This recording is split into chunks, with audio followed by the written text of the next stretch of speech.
As you know, or probably have now discovered, today is Valentine's Day. Chances are you've celebrated Valentine's Day for most of your life. Actually, I've adamantly avoided celebrating Valentine's Day my entire life. No one asked you. Anyway, there is no clear history as to the origin of the holiday, but we know it has its roots in the pagan holiday known as Lupercalia. Lupercalia was an early feast celebrating fertility and the foundation of the city of Rome.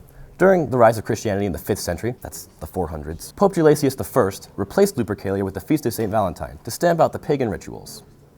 Why though? Legend dictates many origin stories for St. Valentine. They go a little something like this. In the 3rd century AD, that's the 200s, Emperor Claudius II outlawed marriage for all soldiers in the Roman army. Our hero, Father Valentine, famously married young couples in secret. Marriage is what brings us together today.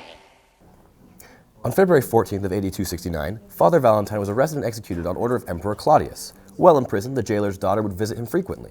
On the eve of his death, Father Valentine passed a note to the bars signed, "Your Valentine." Wait, hold up. Where did Cupid come in from? Since when did you care?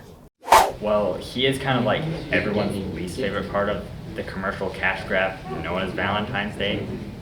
I suppose a flying, weaponized, naked baby may pique your interest.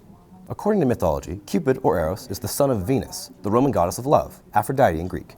This mischievous little lad once shot a golden arrow at Apollo, causing him to fall desperately in love with the nymph Daphne. However, Eros also shot another golden arrow at Daphne, causing her to find the sun god Apolloing. Get it? Because Apollo and Apollo. Originally seen as a devilishly handsome man, over time, Cupid's image became that of a mischievous child. We can probably thank the Catholic feast of St. Valentine for making Cupid a cherub. Boom. Valentine's Day.